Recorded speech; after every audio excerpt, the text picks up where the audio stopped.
Seria ele um louco que ninguém levou a sério, ou um alemão apenas previu a lambança que se tornaria o Brasil? Este é o Visão Libertária, sua fonte de informações descentralizadas e distribuídas. O povo brasileiro já passou por muitos apuros, sobretudo em relação às nossas dificuldades atuais. Da década de 70 até a década de 90, a inflação foi um fantasma que aterrorizou todos os brasileiros. Foi em 1980 que a inflação brasileira chegou num patamar até então histórico, superando os 82% ao mês, e no final da década de 80, houve uma hiperinflação que chegou a acumular quase 2.000%. Durante os anos 90, o Brasil continuou passando por momentos conturbados com a alta inflação, tendo uma troca frequente entre diversas versões de notas estatais. Já no ano de 1994, a inflação estava a 40% ao mês, o que dava um grande número de 3.000% ao ano. Por isso, nesse mesmo ano, no governo Itamar Franco, foi criado o Plano Real. Antes do Real, era um caos total. Os preços dos produtos eram mudados com frequência nas prateleiras e isso tornou as pessoas cada vez mais pobres. Brigas e conflitos nos supermercados eram rotinas de um país que vivia num caos econômico que, com certeza, destruiu gerações inteiras. Nessa década, tivemos também o Plano Collor e seu posterior impeachment, e todos esses problemas levaram um homem a ter uma ideia: a de separar o sul do país. E não estamos falando do tão famoso movimento O Sul é Meu País, que também surgiu nessa mesma época, no ano de 92. Estamos falando de Ayrton Marx, que em 1993 era um jornalista e político brasileiro nascido em Hamburgo e veio para o Brasil com a família quando tinha menos de um ano, após a Segunda Guerra Mundial. Ele morava em Santa Cruz do Sul, no Rio Grande do Sul.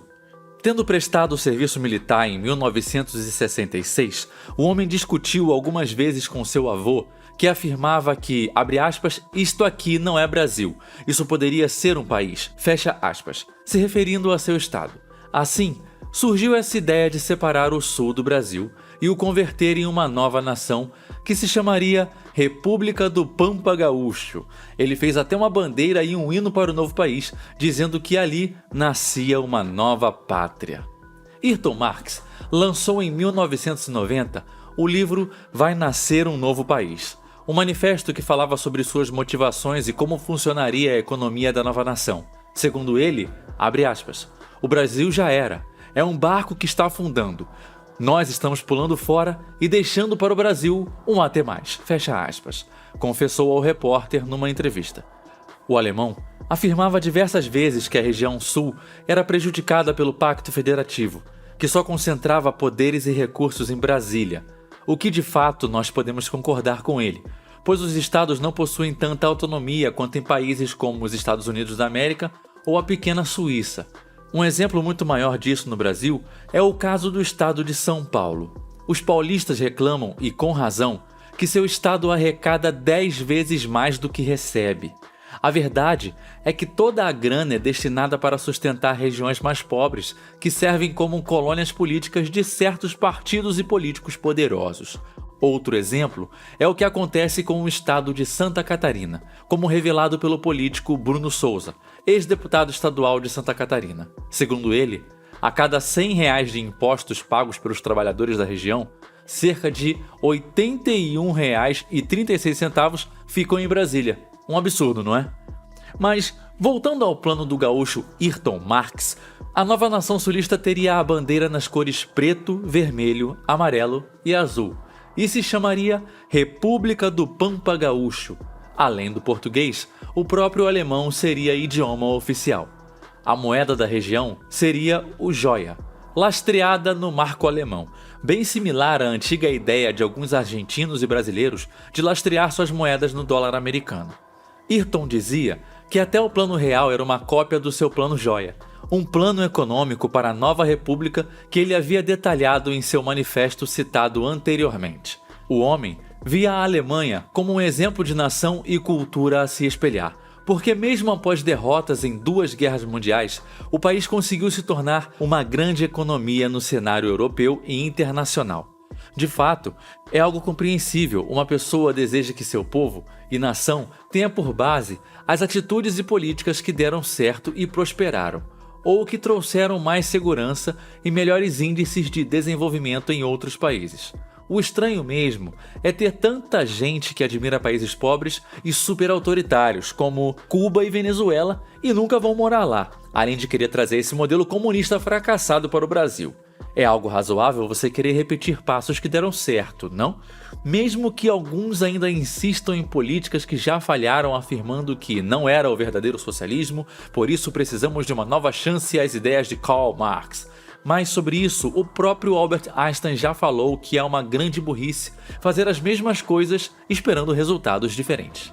Sendo algo inusitado, o Sr. Ayrton ficou popular na sua região, mas não por simpatia, e sim por ser algo tão diferente do convencional que o povo o via como uma piada, por ser somente um indivíduo que queria construir sozinho um movimento inteiro e criar um novo país no sul. Muitos não compreendiam os benefícios disso. Assim, o alemão foi vítima de ataques e difamações contra sua pessoa, pois muitos o viram como um homem preconceituoso e racista, o que não era o caso.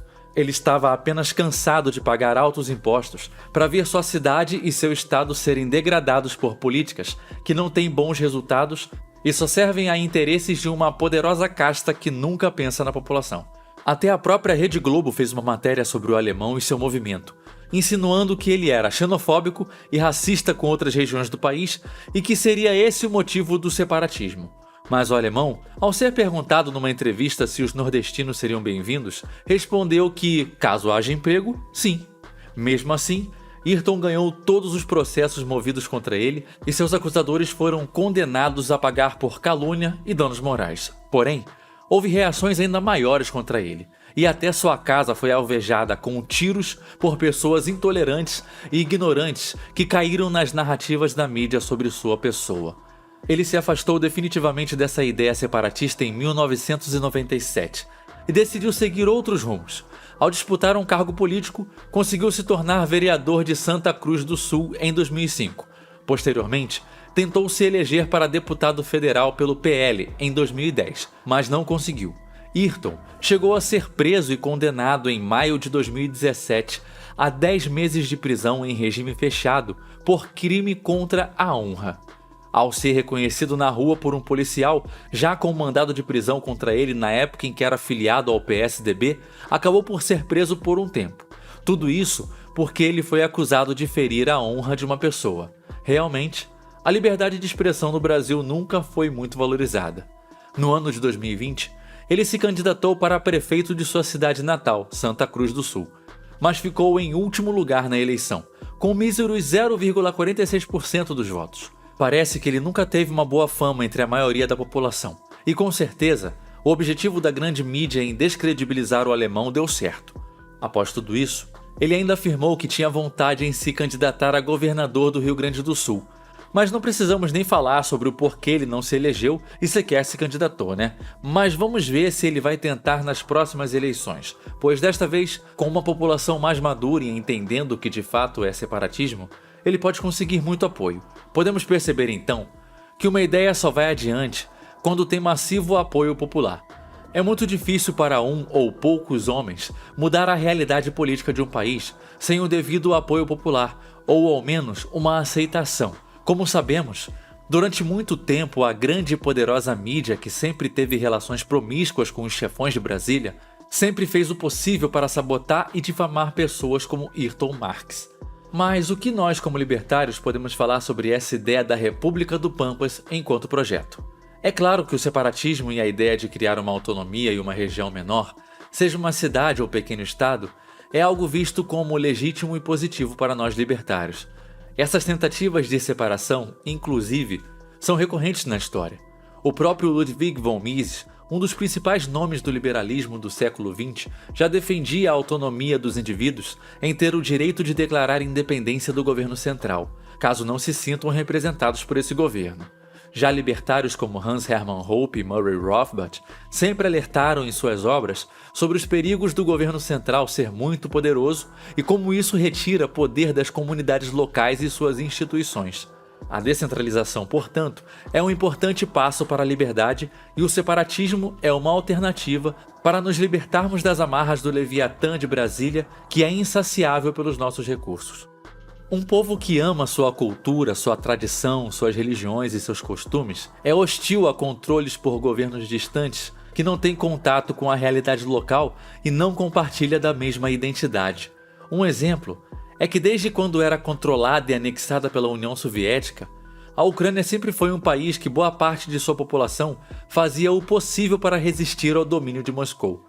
Isso se deu tanto no período do governo bolchevique liderado por Vladimir Lenin, quanto depois com Joseph Stalin governando a União Soviética. A reação dos comunistas sob a liderança de Stalin foi esmagar as lideranças ucranianas, atacando o suprimento agrícola do país.